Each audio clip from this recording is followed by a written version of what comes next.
The secret door in the fireplace.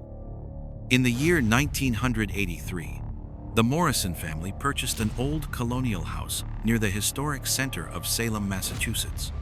What they would discover within the walls of this house would not only change their lives forever, but also bring to light one of the most disturbing stories in New England's dark history. A story about secrets buried for over 100 years behind brick and mortar. A story that proves some doors should remain forever sealed. The house on Abbey Street had stood empty for nearly 2 years. The locals avoided it, whispering behind closed doors about strange sounds in the night and about a sickly sweet smell that sometimes drifted from the cracks in the old walls. But for Thomas and Sarah Morrison, a young couple from Boston, it was the perfect opportunity. The price was suspiciously low, and the house had exactly the historical charm they had been looking for to start their new life in a smaller town. Thomas Morrison, 35 years old, was an architect with a passion for historical buildings. His wife Sarah, 33, worked as an art restorer and had spent years bringing old artworks back to life in Boston museums. They both dreamed of restoring an old New England house and starting a new life there with their 2 children, 10-year-old Emma and 8-year-old Lucas. The house on Abbey Street dated back to the early 1700s. Massive oak beams supported the low ceilings, handcrafted bricks formed the thick walls, and every floorboard creaked underfoot with a story centuries old. The previous owner, a certain Mr. Nathaniel Blackwood, had died at the advanced age of 92. His only niece, who inherited the house, wanted nothing to do with it and sold it far below market value. The renovation work began in March of 1983. Thomas had created a detailed plan to carefully modernize the house without destroying its historical character. The first few weeks passed without incident. They updated the electrical system, repaired the roof, and began sanding down the old wooden floors. It was late April when they decided to tackle the living room. The room was dark and damp, dominated by a massive stone fireplace that took up almost the entire west wall. The fireplace hadn't been used in decades. Thick layers of soot covered the interior walls, and cobwebs hung like dark curtains from the sides.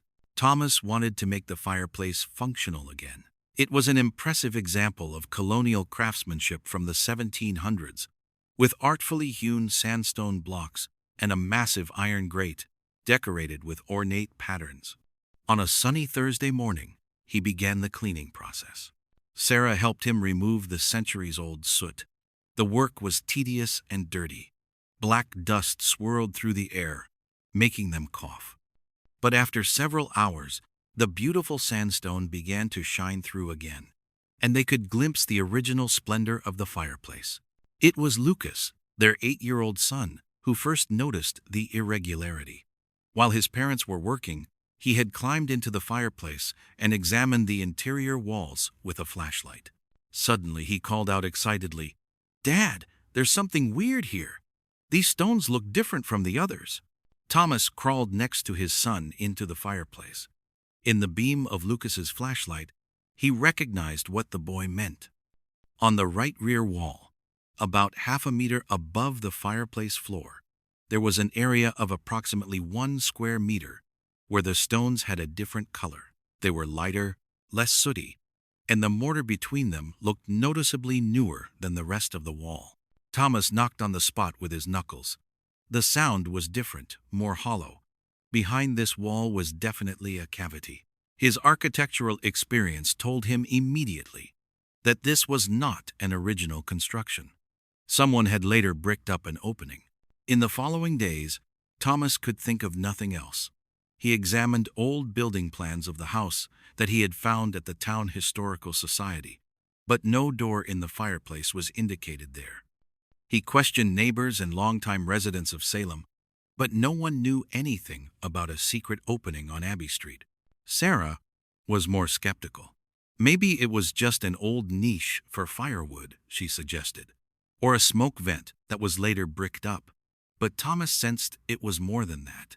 The way the stones were set, the care with which the opening had been sealed, it all suggested that someone wanted to hide something.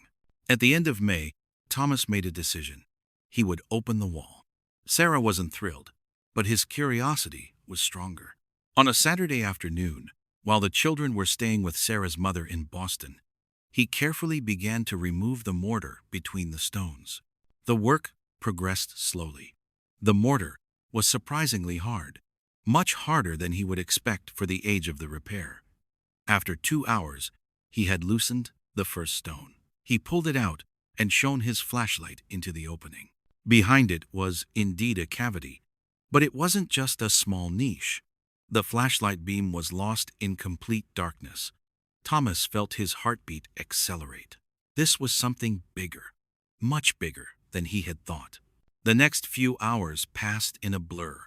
Stone by stone, Thomas removed them until the opening was large enough for a person to fit through. Sarah stood beside him, her initial skepticism giving way to a mixture of fascination and growing unease. When the opening was finally clear, a dark, rectangular hole stood in the wall of the fireplace. Cold air flowed out, carrying a strange, musty smell, a mixture of dampness, old dust, and something else that Thomas couldn't identify, something that made him instinctively step back. Thomas shone a stronger work lamp into the opening. What he saw took his breath away. Behind the wall began a stone staircase that descended steeply downward, deeper into the earth than the house's foundation should reach. The steps were made of hewn stone, damp and slippery, and disappeared after about 30 feet into complete darkness. "That's impossible," Sarah whispered. "The house doesn't have a basement. It says so in all the documents. No basement." But the staircase existed, and it led somewhere. Thomas wanted to descend immediately. Sarah held him back. "We should call the police," she said, "or at least inform someone. Who knows what's down there? The stairs could collapse, it could be dangerous." But curiosity was stronger. Thomas fetched 2 strong flashlights, a rope, and his phone. "We'll only go down a few meters," he promised, "just to see what's there. If it looks dangerous, we'll come right back." It was shortly before 6 p.m. when they entered the staircase. The light from their flashlights danced over damp stone walls as they slowly descended step by step. The air became colder and damper the deeper they went. After about 30 feet, the staircase made a turn to the left, and then they suddenly stood in a room. It was an underground vault, about 20 feet long and 13 feet wide. The ceiling formed a gothic cross vault of hewn stones, and on the walls, you could still see remnants of old wall paintings, religious motifs, saints with faded faces, Latin inscriptions that were barely legible. "This is medieval," Thomas whispered reverently. "No, wait. Colonial era. This room is much older than the house, maybe from the 1600s. This must have been part of an old monastery. That's why the street name Abbey Street." But Sarah was hardly listening. Her gaze was fixed on something else. On the back wall of the vault stood a heavy wooden door. It was made of dark, almost black oak, reinforced with iron bands and rivets. And it was locked with 3 massive iron locks. "Who locks a door 3 times?" Sarah asked quietly.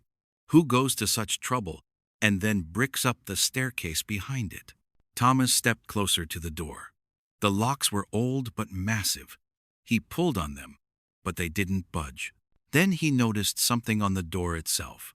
Scratched into the wood, barely visible in the beam of his flashlight, were words, old English words in Gothic letters. He read them aloud. "Here ends the grace of God. Whoever opens this door, may he commend his soul to the Almighty." A shiver ran down Sarah's spine. "Thomas, we should go.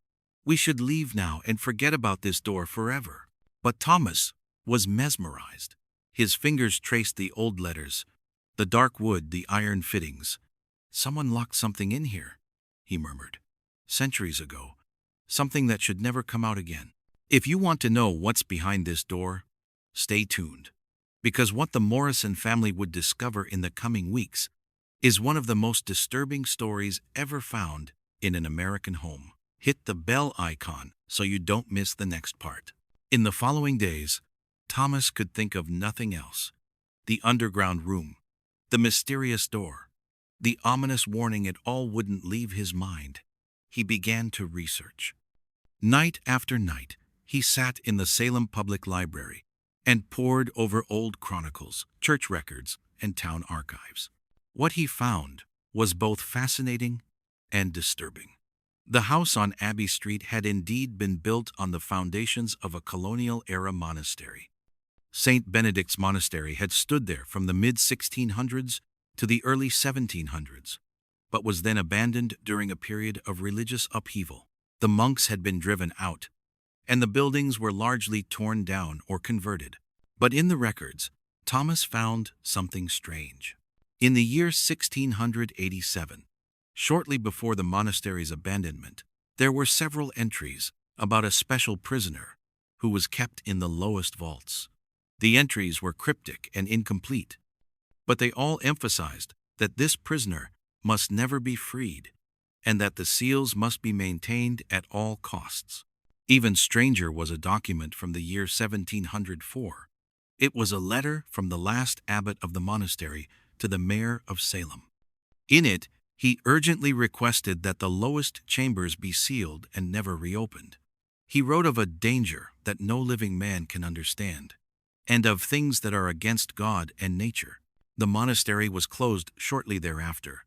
Most of the buildings were torn down, but the foundations remained, and on them was built, years later, the house on Abbey Street.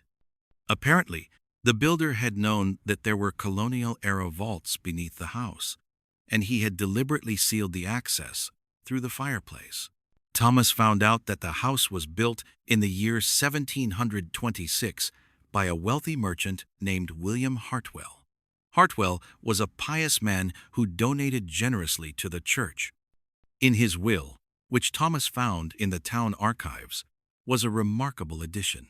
"My successor must never open the vaults beneath my house. There lies something that God himself has forbidden. I have sealed it as I was instructed, and I pray that it remains there for all eternity." Sarah was increasingly worried. "These warnings aren't for nothing," she said. "If so many people over centuries have warned against opening this door, then we should listen to them." But Thomas was obsessed. He contacted historians, archaeologists, even theologians. Most dismissed his story as exaggerated or fabricated. A few showed interest but warned him urgently. Professor Michael Reynolds from Harvard University, an expert in colonial religious history, told him on the phone, "Mr. Morrison, if you've really found what you're describing, then I strongly advise you to leave it alone." The colonists weren't superstitious. If they classified something as so dangerous that it had to be sealed for eternity, they had good reasons for it. But in June of 1983, Thomas made a fateful decision.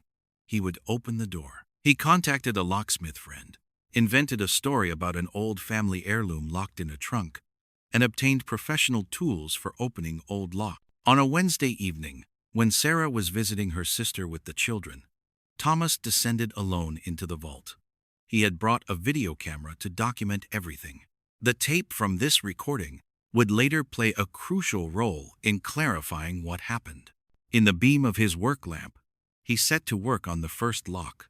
It was rusted but surprisingly solid.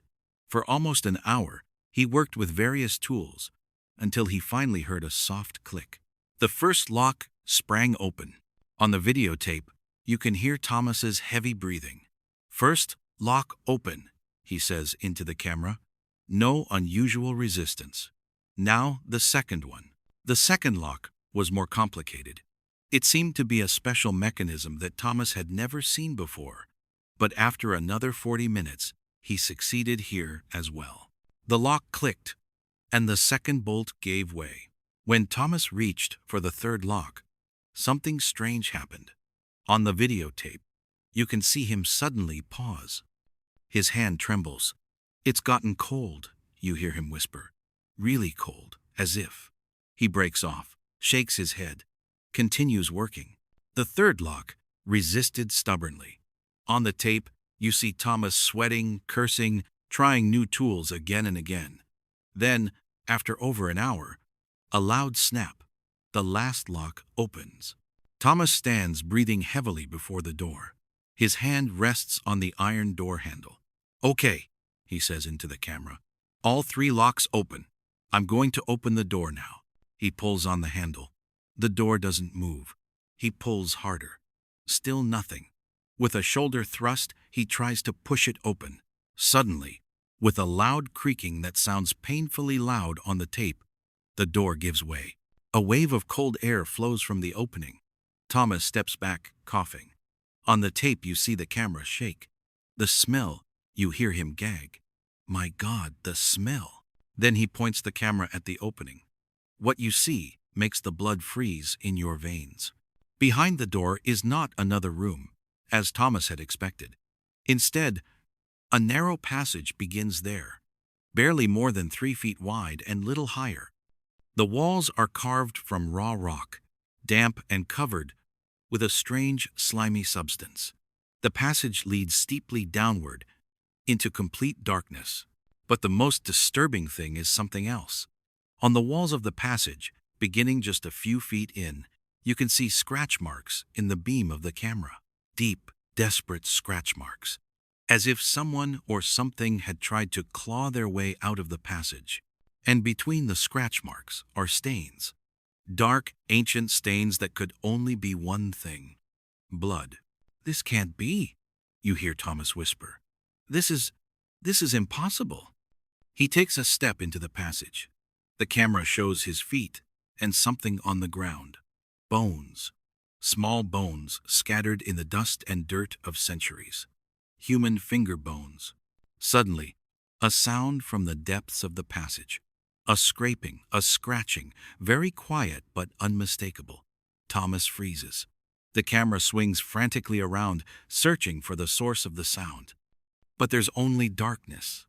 Endless. Absolute darkness.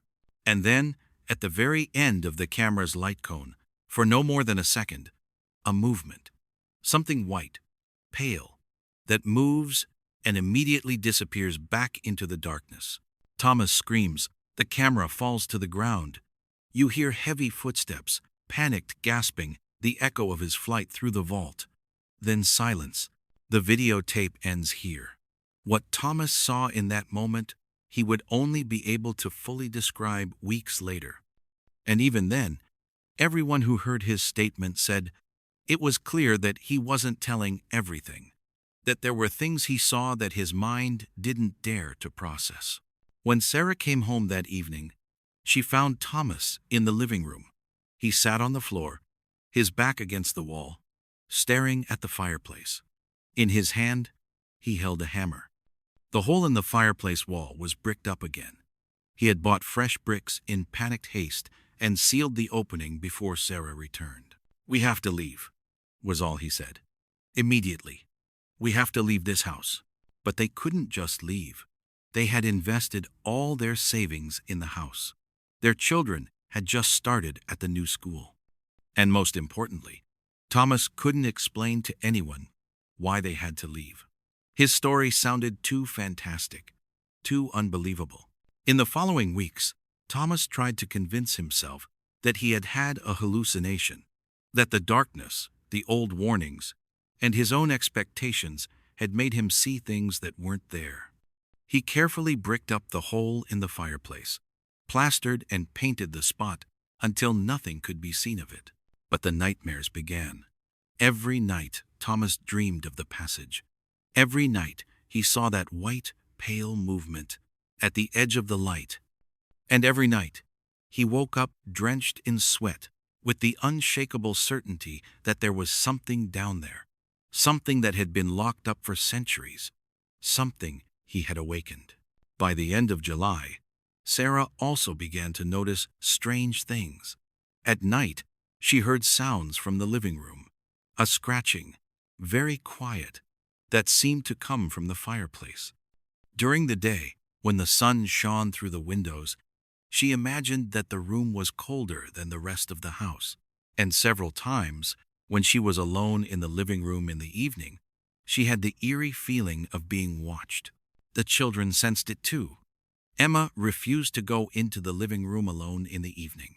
Lucas, the usually brave boy, started wetting the bed again and spoke of the pale man who stood in his room at night and stared at him. In August, the situation escalated. One morning, Thomas found scratches on the inside of the fireplace. Long, deep scratches, as if something had scratched from the inside against the stones with enormous force. The next day, the scratches were gone, but instead, stone fragments lay on the floor in front of the fireplace. Fragments from the back wall that had apparently broken off. Sarah insisted on calling a priest. Father John Miller from St. James Church came on a hot August afternoon. He was an older man in his early 70s who had served in Salem for over 40 years. Thomas told him the whole story, from the secret staircase to what he had found behind the door. Father Miller listened silently. His face became more serious with each minute. When Thomas had finished, the priest was silent for a long time. Then he said something that made the Morrison family shudder. "I know this story," he said quietly, "or at least a version of it. It's preserved in our church records as a warning. There are things, Mr. Morrison, that the church doesn't like to talk about. Things from a time when the boundaries between faith and superstition, between God and other things, were less clear than they are today." He hesitated, then continued. In the 1600s, there was a monk in this monastery named Brother Augustine. He was a learned man, a theologian and philosopher, but he went astray. He began to research things that were forbidden, dark things, heretical practices. There are records of experiments, of attempts to cross the boundaries between life and death. Sarah interrupted him. "You mean he tried to revive the dead?" The priest nodded slowly. "That and more, much more. The records are fragmentary, but they speak of things he summoned from the earth, of beings he created or conjured, of something he called the eternal flesh, something that was neither dead nor alive. The other monks finally discovered what he was doing. There was an incident. People died. Horribly. The survivors sealed Brother Augustine and his creations in the lowest vaults of the monastery. They bricked up the entrances, set seals and prayers, and swore that no one would ever enter these places again. Thomas felt sick. "And you believe that what I saw down there?" "I believe," the priest interrupted, "that you have opened a door that should have remained closed. And I fear that whatever is down there now knows there's a way out." He stood up. "I'll come back this evening and perform a blessing. An old form of blessing that was used in such cases. It will help, I hope." The priest returned as promised in the evening. He brought holy water, consecrated candles, and an old prayer book with Latin texts. In the living room, before the sealed fireplace, he began his ceremony. The blessing lasted over an hour. The priest read Latin prayers, sprinkled holy water on the fireplace and walls, drew crosses in the air. The children had been placed with neighbors. Only Thomas and Sarah were present. In the middle of the ceremony, something frightening happened. Just as the priest was speaking a particularly intense prayer, an exorcism prayer that invoked the expulsion of unclean spirits, the fireplace began to tremble, slightly at first, then stronger. Stone dust trickled from the walls, and from inside the fireplace came a sound, a deep, guttural groan that seemed to vibrate through the walls. The priest spoke faster, louder. His voice trembled, but he didn't stop. Suddenly, a loud bang from the fireplace. All three jumped. Then, just as suddenly, silence. Absolute oppressive silence. The priest finished his prayers. His hands trembled as he closed his prayer book. "It is temporarily banished," he said. "The seals are renewed, but I can't guarantee how long they'll hold. These things are powerful, older and more powerful than we can understand." He turned directly to Thomas. "You have done something terrible, Mr. Morrison. You have crossed a threshold that should never have been crossed. Now you must bear the consequences. My advice is simple. Leave this house. Sell it. Give it away. Let it decay. But don't stay here." But where should they go? They had no money left after putting everything into the renovation. Selling the house would take months. And to whom should they sell it? Who would want to buy a house under which something dark and evil lurked? The next few weeks were torture. The sounds from the fireplace became more frequent. Every evening, when darkness came, the scratching began. Sometimes quiet, sometimes so loud that the whole family could hear it. Thomas tried several times to reinforce the masonry in the fireplace.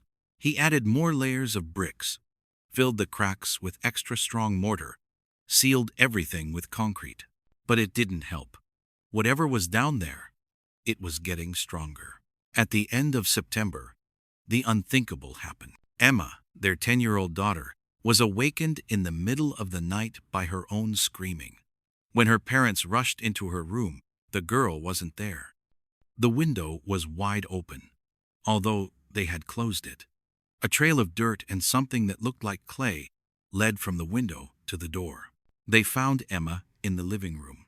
She stood before the fireplace, only in her nightgown, staring at the wall. Her eyes were open, but she didn't seem conscious. When Thomas touched her, he was startled. Her skin was ice cold, and her hands were dirty, with clay and earth stuck under her fingernails. They put Emma to bed and called a doctor. Dr. Henry Weber, the family's physician, examined the girl thoroughly. Physically, she was healthy, but she couldn't remember anything. She didn't know how she got to the living room, or why her hands were so dirty. The doctor diagnosed sleepwalking, prescribed mild sedatives, and advised observation. But Thomas and Sarah knew better. Something had taken their child in the night. Something from the basement had reached for Emma. That was the point when they realized they had to leave, whatever the cost. That very night, they packed the most important things. They would stay with Sarah's mother in Boston until they found a solution. But it was too late. When they tried to leave the house the next morning, the front door was sealed. Not locked, sealed.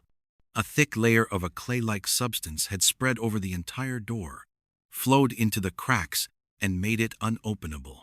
The other doors and windows on the ground floor were also affected.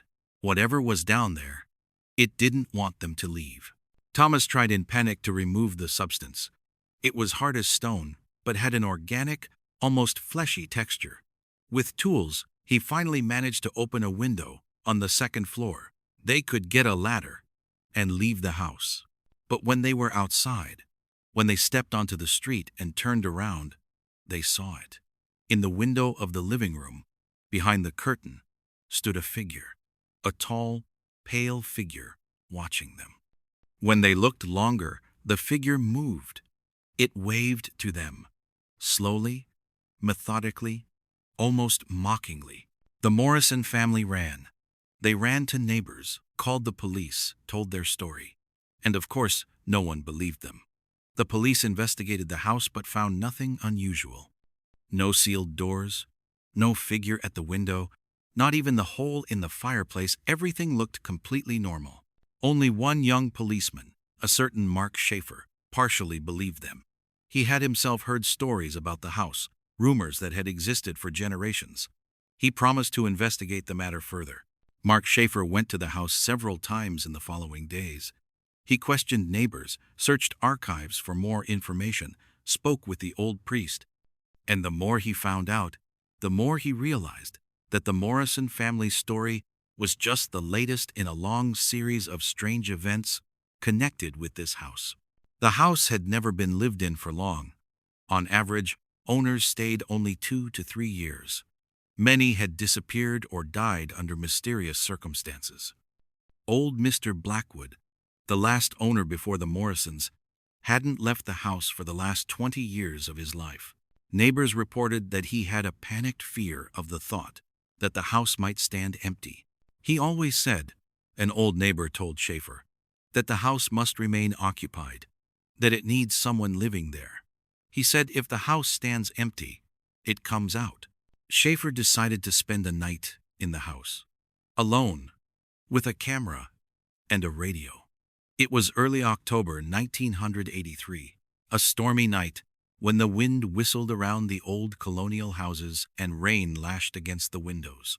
Mark Schafer entered the house at 9 p.m. His equipment included several cameras, powerful flashlights, a radio for connection with the police station, and though he would never admit it, a small cross his grandmother had given him. The first 2 hours passed quietly. Schafer methodically searched the house, room by room. He filmed everything, noted observations, but found nothing unusual. In the living room, he examined the fireplace. The spot where the Morrisons had bricked up the hole was perfectly plastered. Nothing indicated that there had ever been an opening there. At 11 p.m., it began, a quiet scratching from the fireplace. Schafer positioned himself in front of it, aimed the camera at it. The scratching grew louder. He placed his hand on the stones. They vibrated slightly. Then suddenly, a loud bang. The camera in Schafer's hand fell to the ground. The fireplace wall had moved. Not much, only a few inches, but clearly visible. The stones had bulged outward, as if something enormous were pressing against them from the inside. Schafer stumbled back, his breath coming fast. He reached for his radio, but it didn't work. Only static. His cell phone also had no reception. He was isolated. The temperature in the room dropped rapidly. Schafer could see his own breath. From the fireplace now flowed a foul smell, decay, dampness, and something sweet and disgusting that made him gag. Then he heard voices, quiet, whispering voices that seemed to come from the fireplace. They spoke Latin, an old form of Latin that he didn't understand.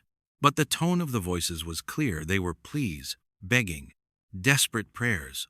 Schafer made a mistake. Driven by a mixture of duty and curiosity, he stepped closer to the fireplace.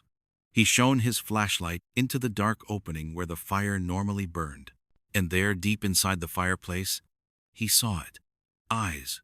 2 pale, watery eyes staring at him. But they didn't belong to any human face. Whatever had these eyes was twisted, deformed, a caricature of a human countenance. An arm shot out of the fireplace. A long, far too long arm, pale and bony, with hands whose fingers looked like claws. It reached for Schafer, missed him by inches. The policeman stumbled backward, fell over his own equipment, crawled on all fours to the door. The door wouldn't open. Schafer pulled on the handle, kicked against it, but it was sealed, exactly as the Morrisons had described. From the fireplace now came a terrible sound, a gasping and groaning, as if something large and heavy were trying to force itself through too narrow an opening. Schafer ran to the stairs, taking 2 steps at a time. On the 2nd floor, he found a window that would open. Without hesitation, he climbed out, dropped onto the porch roof, and jumped from there to the street. He landed hard.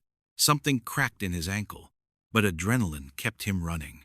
He ran through the night, through the rain, until he reached the nearest police station.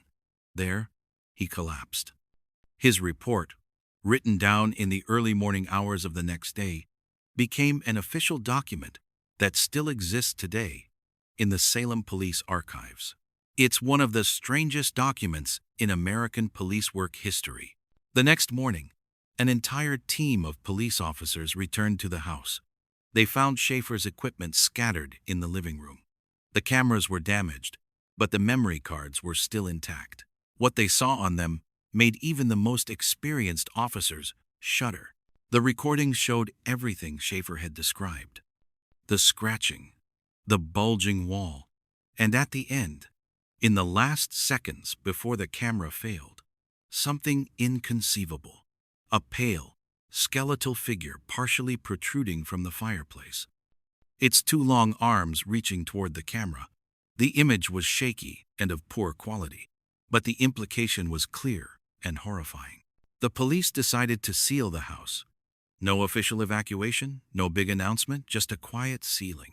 They nailed boards over all windows and doors, put up no trespassing signs, and left the house empty.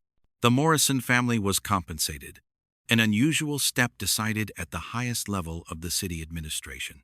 They were given enough money to start a new life in Boston, under the condition that they would never speak publicly about their experiences.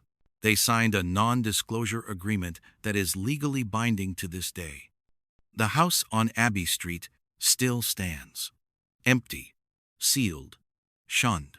The boards in front of the windows have rotted. The roof has partially collapsed, but no one goes inside. Even homeless people who sometimes seek shelter in empty buildings in Salem avoid this house. Neighbors report strange things. At night, you sometimes see lights in the upper floors, although there's no electricity. You hear sounds scratching, groaning, sometimes voices. And on particularly quiet nights, the locals say, you can see something, a pale figure standing at the window and looking out onto the street, as if waiting for someone. The church has blessed the property several times. Father Miller, now almost 90 years old, performs a special ceremony once a year, in which he prays for the sealing of evil.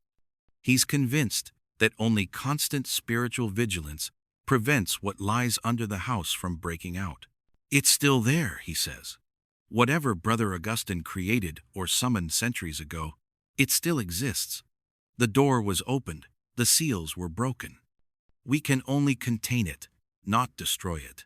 It waits, and it will continue to wait, perhaps for centuries, until someone is naive or desperate enough to descend again. Professor Reynolds from Harvard University conducted his own research after the events. He found more documents about Brother Augustine and his experiments. What he discovered, he never published fully, but in an interview in the year 1995, he admitted, there are areas of human knowledge and action that are better left unexplored. Brother Augustine tried to cross the ultimate boundary between death and life, between matter and spirit. According to everything I've read, he partially succeeded. But the result was something that should never have existed, something that doesn't belong in our world and yet is here, trapped, hopefully forever, beneath an old house in Salem. The Morrison family lives in Boston today. Thomas works again as an architect, specializing in modern buildings. Nothing historical anymore. Never again anything old. Sarah gave up restoration and works as a teacher. The children, Emma and Lucas, are adults today with their own families. They never speak about the year 1983, never about the house in Salem, never about the secret door in the fireplace. But Emma still suffers from nightmares today. Dreams in which she wanders through dark underground passages, dreams in which pale hands reach for her. And sometimes, on very quiet nights, when she's alone, she still hears it, the scratching, very quiet, as if it comes from the walls themselves. The truth is that no one really knows what lies beneath the house on Abbey Street. The official documents speak of structural problems and architectural anomalies, but the few who know the truth, the Morrison family, Father Miller, Officer Schafer, Professor Reynolds, they all agree. Some doors should remain closed.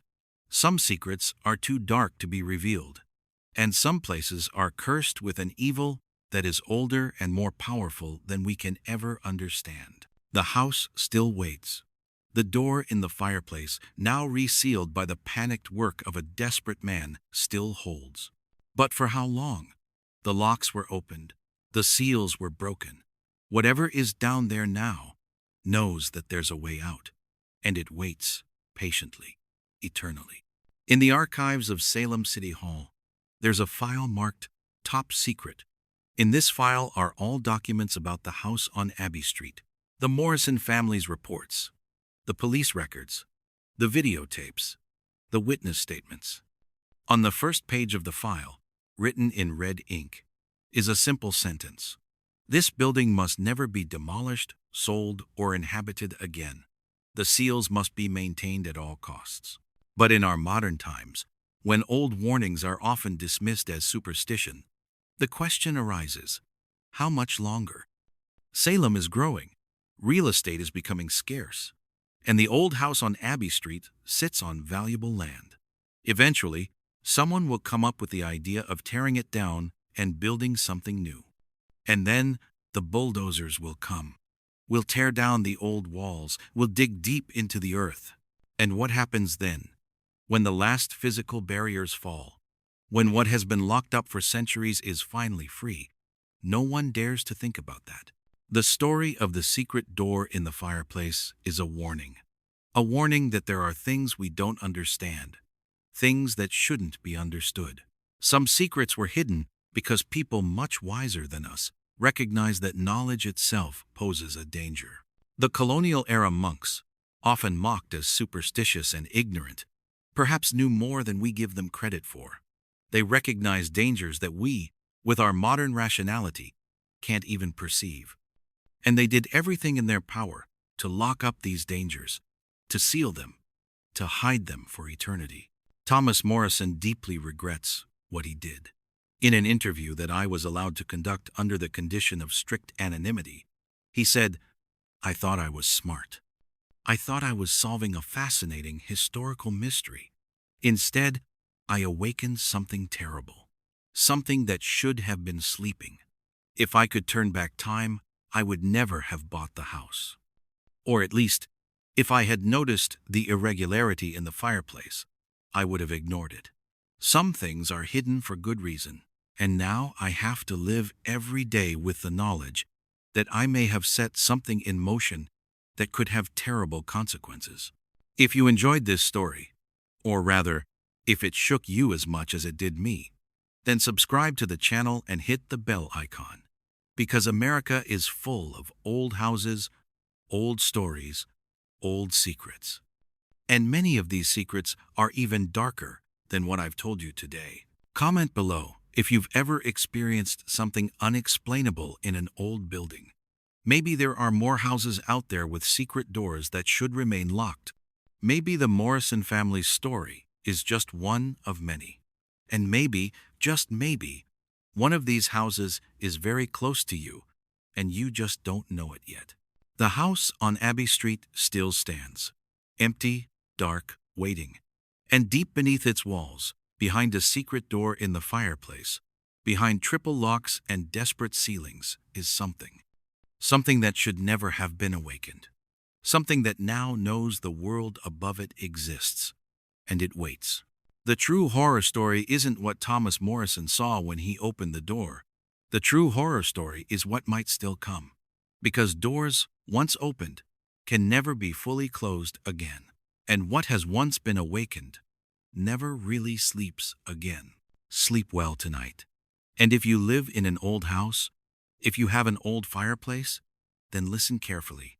Maybe you'll hear it too, the quiet scratching coming from the walls, the whisper of old voices, the waiting of something that has been locked up for centuries and finally, wants to be free. Until next time, take care of yourselves and don't open doors that should remain closed.